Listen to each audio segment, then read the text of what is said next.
to be educated, but I'm so frustrated.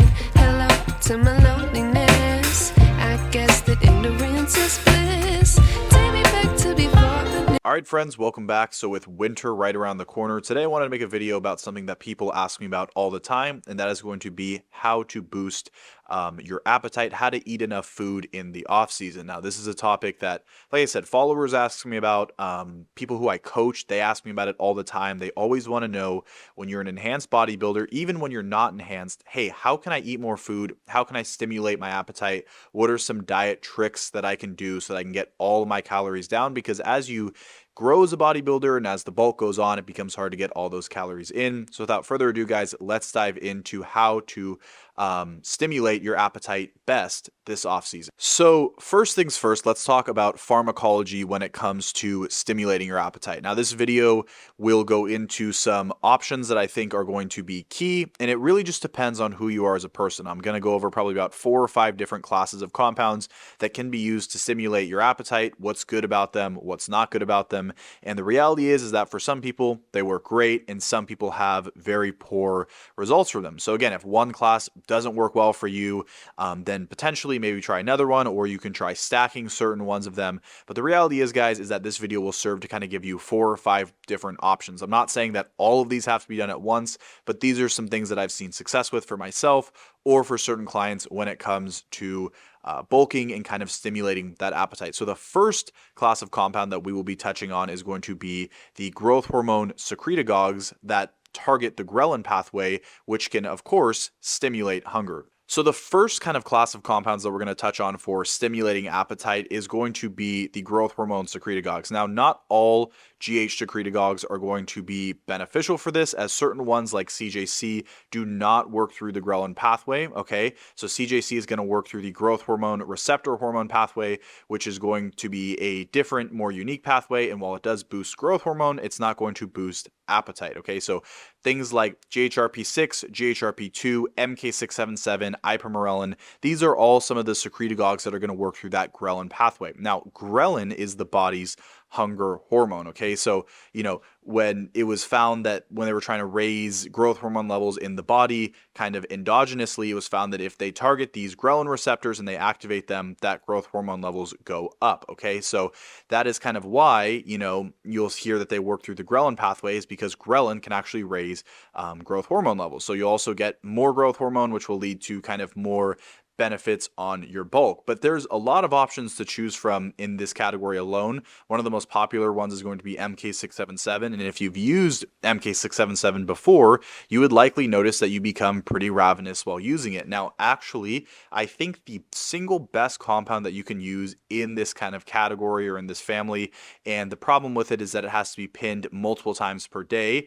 is going to be ipamorelin, okay? Ipamorelin, and I know I say it fast, it sounds kind of weird, is going to be a shorter acting growth hormone secretagogue that works through the ghrelin pathway that will stimulate hunger, but it's a bit cleaner, right? So you're not going to see as big of a spike in blood glucose. You're not going to see as much kind of prolactin raise that you would with something like MK677, which has a very long half-life and a very long growth hormone kind of bleed, which in my opinion, it might make it stronger, it might make it more effective, but it makes it a much dirtier compound. So I think ipamorelin is one of the cleanest growth hormone secretagogues that's working through that ghrelin pathway. Now, GHRP6 and GHRP2 are 2 options too for kind of that short, really quick boost in hunger. And what I like about them is that they can be kind of used. I do think they're a bit stronger than ipamorelin, but ipamorelin is a more refined, more robust compound. So I think, again, it's cleaner. And while it might not give you that strong appetite increase,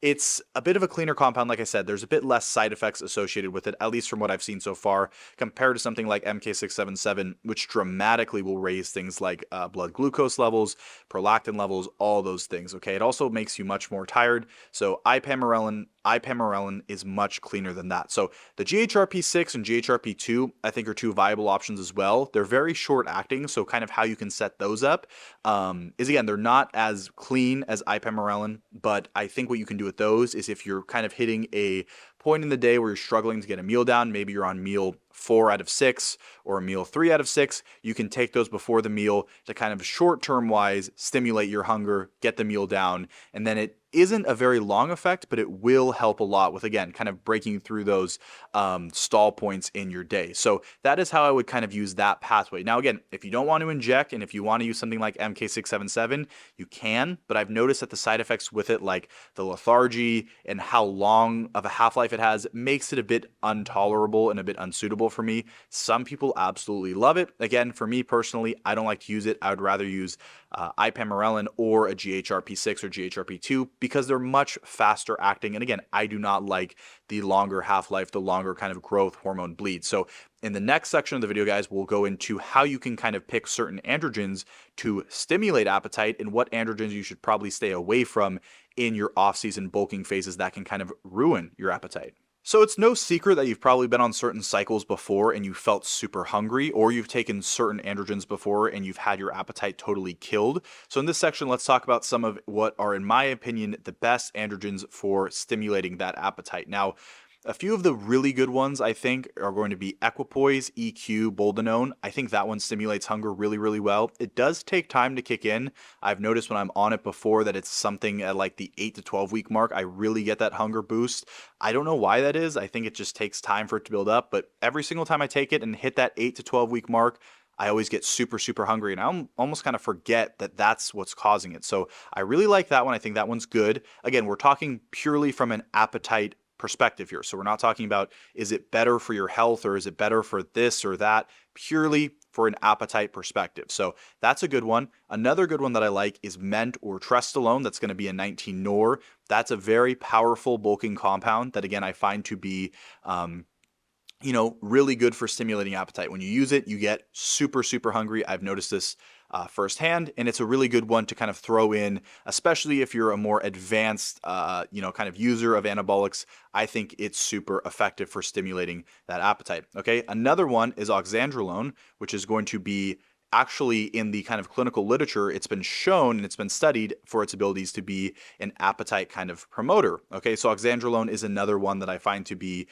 effective for kind of boosting appetite. So if I had to pick 3 that are really good for appetite, I think those would be my 3, boldenone, Ment, Trestolone, and oxandrolone. I think those would be my 3 that I would lean into. Again, purely from an appetite perspective. Someone's probably going to go and comment and say, oh, but EQ has this side effect or Ment has this side effect. Again, we're not talking about that. We're talking purely from a appetite perspective, okay?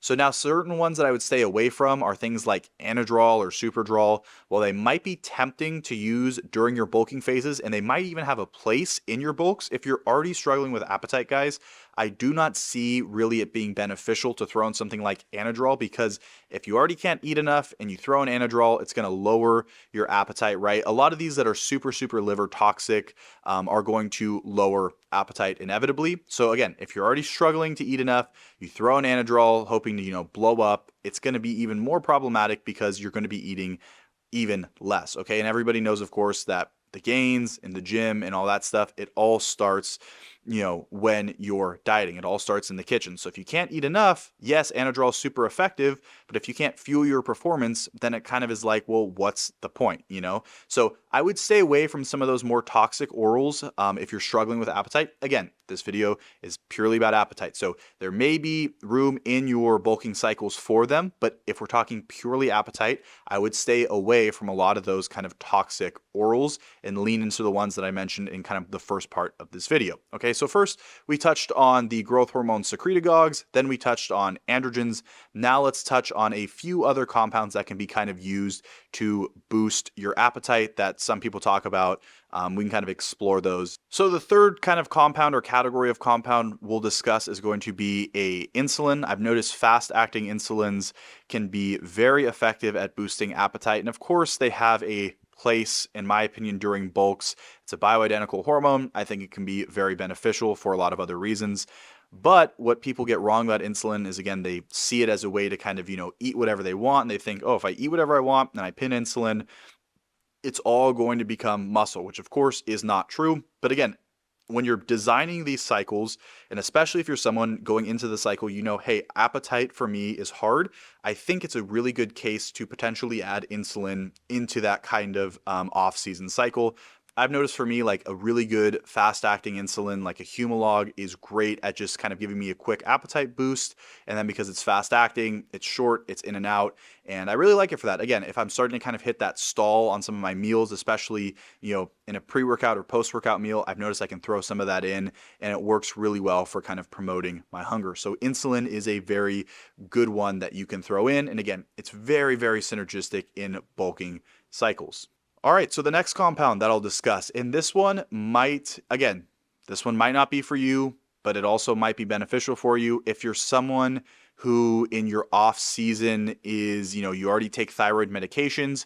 GC1 Sobotrome, I think I'm saying that right, maybe I'm saying it wrong, I think could be very beneficial due to the fact that, again, it's stimulating thyroid. Now, it's selectively stimulating thyroid beta, which thyroid beta is kind of the desired target with thyroid drugs. Thyroid alpha is what's more prominent on things like muscle tissue and your heart, which is why certain thyroid drugs can, raise heart rate super high, cause muscle wasting, all of that stuff. So thyroid beta makes it a much cleaner target. And also what I've noticed from this is that, it makes me super, super hungry. Of course, I was using it on my cut recently, and I was wondering, what is causing me to be so hungry? And then I finally realized it's the GC1. So the hunger from it is very strong. And again, if you're keeping it to a moderate dosage on your off-season bulk, I think it can be very beneficial actually for kind of keeping some body fat off, keeping your metabolism high so you're not getting unnecessary fat, and then also boosting that appetite. So it might be good. Again, though, it will be raising metabolism a little bit. So be aware if you're someone who already struggles to kind of gain weight, I would probably lean away from this. But if you're someone who bulks just fine like myself, it can be a very good addition to throw in your off seasons to kind of help stimulate that appetite. All right, so now that we've touched on kind of those, let's touch on one that people ask me about all the time, and I can give my thoughts on it. Personally, I wouldn't use this one too much, but I guess in theory you can, and that is going to be cannabis. Now, a lot of bodybuilders use cannabis, whether you like it or not. A lot of the ones I talk to, in fact, most of them that I talk to use cannabis, and especially for those kind of late night meals, getting them down. Cannabis can be an option that, is a bit... from certain aspects, a bit more benign. It's not going to be like a growth hormone secretagogue. It's not going to be adding in another androgen. It comes with its own set of issues, but cannabis may be a good way to, again, you have maybe a late night meal you need to get down. All of your work's done for the day. Could using a little bit of cannabis to stimulate your appetite be helpful? In my opinion, yes. Again, be smart about it though. Remember, cannabis can negatively impact your deep sleep. So be aware of that and use it, again, sparingly. Your goal here with using the cannabis is just to stimulate your appetite a little bit. If you're someone who has good self-control, I definitely think that this can be deployed to kind of help, stimulate appetite. But again, self-control is key here, okay? So if you go and you overdo the cannabis and you eat a bunch of food and you're not controlled at all about it, yes, it will be problematic.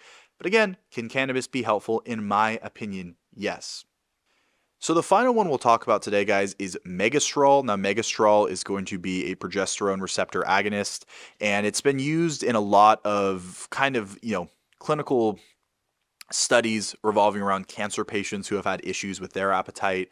And in my opinion, it's a very effective appetite promoter. The only downside to it is, again, it's going to be activating the progesterone receptor. So you may be getting kind of certain progesterone related side effects from it. So do be aware of that. It is going to be impacting your hormones. And before you just go and blindly take it, make sure you're aware of where your hormone levels are at, make sure everything's kind of balanced and you're not already kind of fighting to balance those out, because that's where it could become problematic. But Megestrol is, very effective for boosting appetite. It's been used by some of my clients before, and they've had, success with kind of using it. So that's another one that you can use for boosting and kind of promoting appetite. The final thing I want to talk about in this video, guys, is the reality of bulking as a bodybuilder, especially if you're an enhanced bodybuilder and you're trying to get in those 6,000 to 8,000 calories per day. the calories get crazy, guys. You know, if you're enhanced, you know it. You have to push hard on calories. And the reality is, guys, what I do with a lot of my clients and what I tell them is, hey, if we have to have some calories that come from Chipotle, or if we have to have some calories that come from, you know, your favorite sandwich spot, you know, these kind of middle ground foods that are not perfect, they're not perfectly clean. It's not chicken and white rice, but, you know, they're still clean-ish, a little bit dirty, kind of in the middle. Then let's do it, you know, because the reality is eating 7,000 calories or 8,000 calories of super clean food is very, very hard to do. And most bodybuilders will actually tell you that they do, you know, cheat a little bit when they're, you know, deep into their kind of bulking phases. Okay. So again, you don't need to be crazy. You don't need to be eating candy bars or eating, you know, excessively unhealthy food. But again, using things like Chipotle, using foods that you like can all be very beneficial for kind of helping to boost your appetite. Because the other unfortunate thing is that the cleaner you eat and the more whole foods based you eat, you know, and the more filling foods you eat, it's going to actually, you know, lower your appetite, make you feel more full, which is great, especially during cutting periods. But during bulking periods, that can be a bit counterproductive. So again, I'm not promoting or I'm not saying that you should not be eating clean foods while you're bulking. But what I am saying is that, you know, don't be afraid to, hey, go load up a bowl at Chipotle with some guac, with some rice, with some beans, double scoop of chicken, or go to your favorite sandwich spot and get, you know, triple meat, whatever it is. Again, be smart, but again, lean into foods that you find to be enjoyable. If you try to do a bulk, especially if you're an elite enhanced bodybuilder, just purely with clean food, it is going to be very hard. The other thing that can be very effective and helpful is shakes. If you do better drinking calories, you can make some really high calorie shakes. There's so many recipes online for them now. That's another thing that I'll have some of my guys do who struggle to get enough calories in, is they can, you know, go and use a shake. And I find that it's, you know, very effective for them at helping them to just get the calories down. So again, don't be so stuck in the mindset of I have to just eat chicken rice 30 times a day to kind of get everything in, and break free a little bit, you know, get creative, do what you have to do. Pay attention to your health markers. Make sure you're not getting out of control with it. But again, if you have to have some of those kind of in the middle cheat meals, then by all means, I have my clients do them if it means they can get the calories down. That being said, guys, I hope this video was helpful. I gave you guys probably, I think, about 4 or 5 different pathways we can use to stimulate hunger and appetite. And it also really goes into properly designing cycles that can help to kind of stimulate appetite and hunger, and also some diet tips and tricks you can use. With that being said, guys, I will have an article down below with the video, with some studies and with some further explanations going into some of these pathways and how I would personally deploy them. Please, guys, make sure to like, comment, and subscribe to help support the channel. Thank you guys. Take care and have a good one. I like to be educated, but I'm so frustrated.